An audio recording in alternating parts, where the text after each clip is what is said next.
Something extraordinary is happening in the build-up to the 2026 FIFA World Cup, and it has nothing to do with what's happening on the pitch.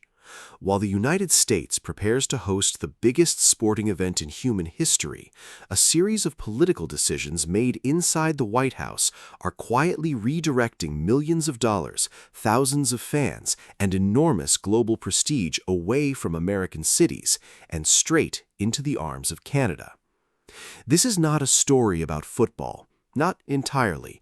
This is a story about power, politics, and the unintended consequences of decisions made far from any soccer stadium.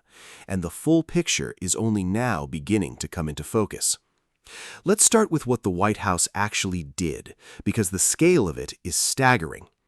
Back in June 2025, President Trump issued a proclamation restricting the entry of nationals from 19 countries, mostly from the Middle East and Africa. That alone sent shockwaves through the football world. But then, in December 2025, the administration expanded that list dramatically to 39 nations in total. 39 countries. Fans from each of those nations would be largely unable to travel to the United States for the tournament unless they had obtained a valid visa before specific cutoff dates. Some countries face partial restrictions. Others, like Iran and Haiti, both of which have teams competing in the World Cup, face near-complete bans. Think about what that means for a moment. Haiti qualified for the World Cup. Haitian nationals are banned from entering the United States. Their own players will walk onto American soil.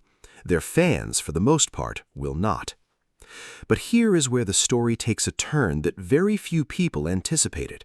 And if you want to stay ahead of the biggest stories shaping this World Cup, make sure you subscribe and turn on notifications because this one is moving fast. The travel ban, as sweeping as it is, has a critical limitation. It only applies to the United States. Canada, which is co-hosting the tournament alongside the US and Mexico, has no such restrictions. Toronto and Vancouver, the two Canadian host cities, remain fully open, and the world noticed. Almost immediately after the ban was expanded, travel patterns began to shift. Airlines began reinforcing long-haul routes into Toronto's Pearson Airport and Vancouver International. Travel guides written for international football fans started promoting Canada as what one industry document called the soft landing option. Arrive in Canada first, navigate the time zones, then connect regionally to American venues if your visa situation permits. For millions of fans from Europe, Asia, and the Middle East, entering Canada is simply less complicated than entering the United States right now. The financial implications are enormous, and they are only beginning to be measured. BMO Economics, one of Canada's most respected financial institutions, has projected that the World Cup could deliver between $1 billion and $5 billion in tourism gains for Canada. When you factor in increased domestic spending, the total economic impact could push as high as 6.5 billion Canadian dollars.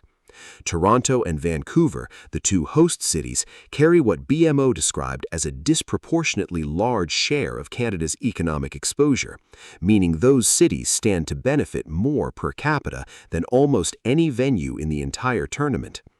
Canada's own government has put the job creation figure at 25,000 new positions directly linked to the event. And that was before the travel ban made Canada the more accessible destination by default. Here's something that rarely gets discussed. The moment the World Cup draw was announced in December 2025, accommodation bookings in Toronto and Vancouver surged visibly. Hotel demand spiked. Room rates climbed. Industry analysts noted that for many international supporters, the decision to route their trip through Canada wasn't just about the ban, it was about simplicity, hospitality, and welcome. Canada was actively positioning itself to capture that sentiment, and it was working. There's another dimension to the story that deserves attention. The relationship between the United States and its co-hosts, Canada and Mexico, has been, to put it diplomatically, complicated. Trump's tariff disputes with both countries created real tension. His rhetoric about annexing Greenland alarmed European allies, and his administration's open hostility toward certain regions of the world sent an unmistakable signal to fans in those regions. You may not be wanted in America, but you have options. Canada heard that signal, and Canada responded. Immigration, Refugees, and Citizenship Canada issued guidance actively encouraging early applications for World Cup travelers. The message from Ottawa was clear. We are open, we are ready, and we want you here. Ontario extended bar service hours through the entire tournament. A small thing, perhaps, but a telling contrast to the bureaucratic friction that characterized the American entry process for so many fans. If you're finding this breakdown valuable and want more coverage of how politics is reshaping this World Cup, hit that subscribe button. This channel covers the stories that go deeper than the scoreboard. Now, let's talk about what FIFA knew, what FIFA did, and the uncomfortable position the world's most powerful football organization found itself in.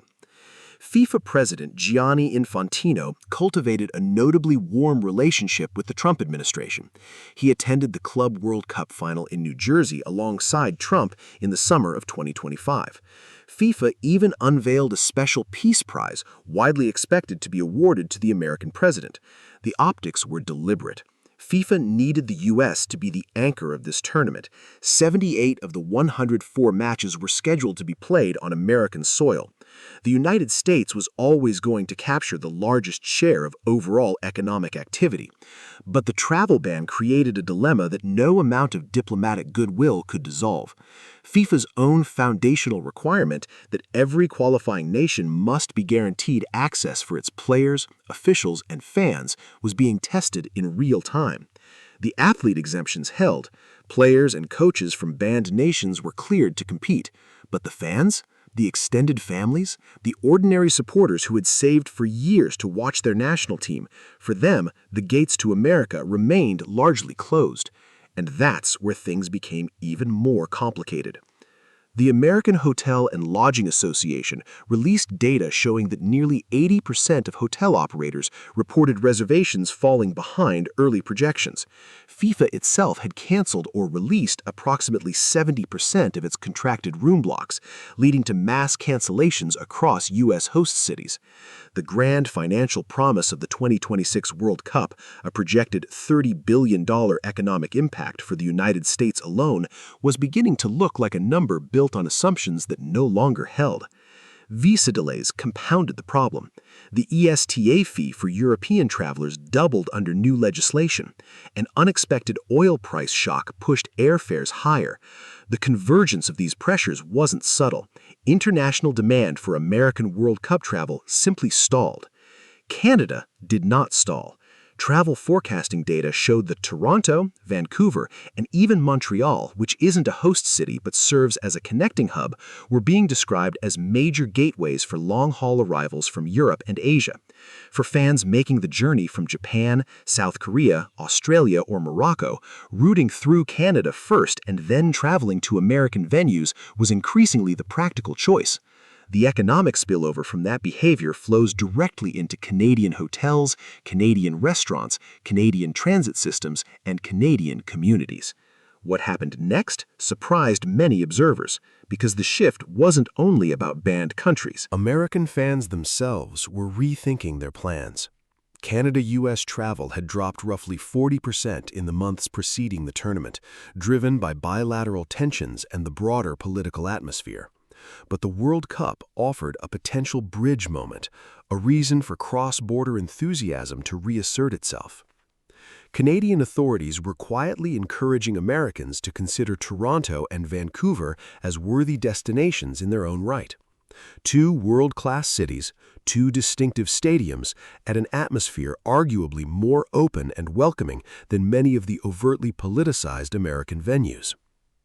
There's a larger question lurking underneath all of this, one that goes well beyond ticket sales and hotel occupancy rates. The 2026 FIFA World Cup was supposed to be a statement, an American statement. After decades of the sport being treated as a foreign curiosity in the United States, this tournament was designed to announce, finally and conclusively, that America had fully embraced football.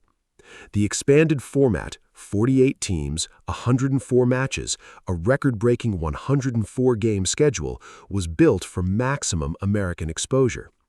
The stadiums are magnificent, the television deals are unprecedented, the infrastructure was in place. But the world does not arrive at a party it doesn't feel invited to. And here is the genuine paradox at the heart of this story. The policies designed to protect American borders may have diminished American influence at the very moment the country had the greatest opportunity to demonstrate global leadership through sport. FIFA, for all its diplomatic maneuvering, could not paper over the reality that millions of football supporters from dozens of countries were spending the months before the tournament calculating not where they most wanted to go, but where they were actually allowed to go. Canada, with far less fanfare and far less political theater, became the answer to that question. As this tournament kicks off, with the first matches in Canada beginning on June 12th, the full financial reckoning is still being written. BMO's economists are careful to note that the economic effects of a mega event like this are real but modest, a short-lived bump rather than a transformational windfall. But a bump measured in billions, captured in a window when the United States was turning fans away, is a significant competitive advantage. The deeper story here is about what happens when the world's most watched sporting event collides with the world's most unpredictable political environment. FIFA will move on to the next World Cup. The travel bans will eventually be litigated, modified, or reversed. The hotels will fill or they won't.